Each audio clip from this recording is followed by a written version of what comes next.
The Terminus Easter egg. From start to finish, these are the steps you need to complete it. Let's go. For step 1, you'll need the DRI-11 Beamsmasher. I've made a video that shows you how to build one through a few short steps. Otherwise, you can hit the box, try your luck on a few side Easter eggs, or maybe you already know how to get one for yourself. Either way, the choice is yours. Once you have your Beamsmasher, you can move on with the Easter egg. In step 2, you'll be looking for this key card amongst some scrap metal. These are found underneath these tentacle traps around the map. Now, there are only 4 of these, but these 3 are the only ones where the key card has the potential to spawn. Once you found your key card, activate the trap. If you can't activate it, just open the door it's next to, then start shooting it with the Beamsmasher. After about 5 seconds or so, it will drop a hard drive, so pick that up and bring it to the HQ where you'll find Peck. Now, just put that hard drive into this metal box for them to receive it. Step 3 is preparation for the first mini-boss. You can now go down to the massive underground lab with the chamber in the middle, and if you interact with the window, you can reveal Nathan, otherwise known as the boss you'll be fighting. But if you want to save a bit of time running about, you can do this after this next step.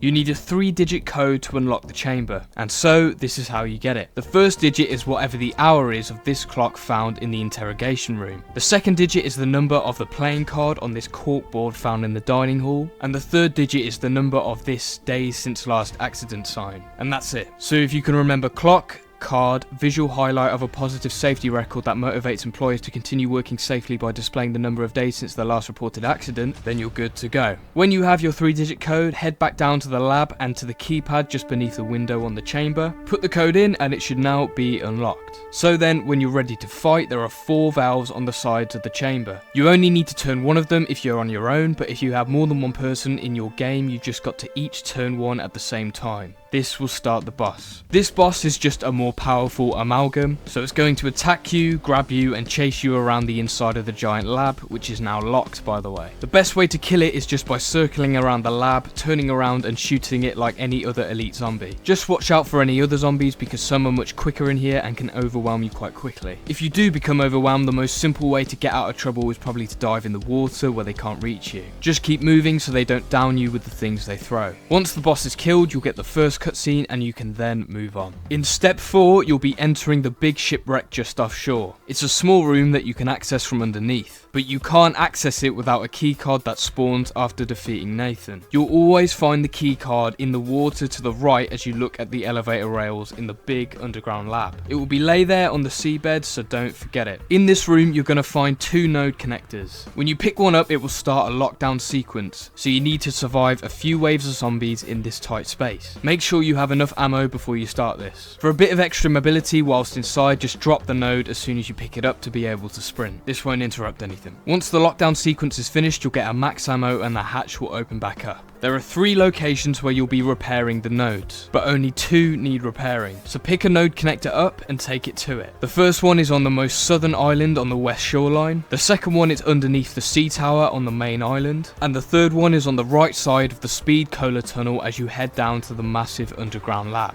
Once you've repaired the 2 of the 3 in your game, you can move on. In step 5, come back to the main HQ where Peck is. Come right up to the window to trigger the step. You'll receive a hacking device to hack 3 boys out at sea. So grab that and a raft and head down to the first one. You can do these in any order, but you're on the clock so you'll need to be quick. When you are near one, hold your interaction button to begin hacking. This will start the timer. Then move on to the second one, and then finally the third one. To make sure you don't run out of time, you can either go clockwise or anti-clockwise around the main island. If you have trouble spotting them, just keep your eyes out for any flashing lights. They could be behind some of the small rocks in the water. But once all 3 are hacked, you'll be instantly brought to step 6. In step 6, you'll have to defuse 3 bombs in the main underground lab. And you're on a time limit, so you'll need to be fast. As soon as you hack the last boy, sprint over to the lab to make sure you have as much time available to you as possible. This is easier with more people because others can distract and defend you from zombies whilst one person defuses. But if you need help or if you're on your own, this is how you do it. The 3 bombs are always found at these parts of the lab, so that's where you can find them. You have 4 options to use use when you are defusing. You can use monkey bombs, which are probably the best option. One monkey will give you enough time to defuse one bomb. You can use decoys, which distract zombies for a short time but not quite long enough. You can also use smoke grenades. Throw it towards the bomb and stand in it. The zombies can't see you as long as they aren't already pretty close to you. Finally, you can use Aether Shroud if you have it unlocked to go invisible to all zombies, including elite zombies, and this should give you almost enough time to defuse a bomb. Once all the bombs are defused, that's it. You can now move on. Step 7 is the final step, also known as the final encounter. Before you do this, make sure that you are well equipped. You're going to be fighting a Kraken-like boss, or in the game is known as Patient 13. You'll want to hit hard and quick in this boss fight, so here's what you should do. For preparation, triple pack-a-punch the ASG shotgun and get it to maximum rarity. You can buy one off the wall here if you can't get it out the box, or maybe you've already actually started your game with one. Also equip any ammo mod that you might like the sound of. Make sure you have your perks. Juggernog and Quick Revive are great for taking hits, but also Speed Cola and Stamina Up are really good here because it helps you reload and move quicker. You must get level 3 armor because some hits from the boss can wipe you out quick. The shields up gobblegum I think is absolutely insane to use in this fight. You can take so much more of a beating because your shields become stronger and more durable for 3 minutes. The Beamsmasher is quite useful when fully pack-a-punch to reach some of the tentacles in the back and also wipe out zombies chasing you, but you can go with a different weapon if you want to. Also make sure that you go in there with a score streak. A chopper gunner is probably the most useful in this fight, but make sure to take cover before you use it, otherwise you could be knocked out of the score streak. This will really shred the boss's health, so use it towards the end of the fight. What to expect? This final encounter is just a Kraken-like zombie. You'll fight a few manglers and amalgams in the arena, and they will spawn as you progress through the fight. The boss has 3 phases. You can use the full width of the arena in the first and second phase, but it will stop you from leaving the entrance in the third phase, shrinking down your space. As you move around the arena, the boss will follow you. When it goes underwater between phases, all you'll have to do is wait. You don't need to waste any of the ammo on the tentacles, just keep moving and maybe get some shield plates off of the zombies. Its weak points are usually glowing, so they look fairly obvious. You'll do much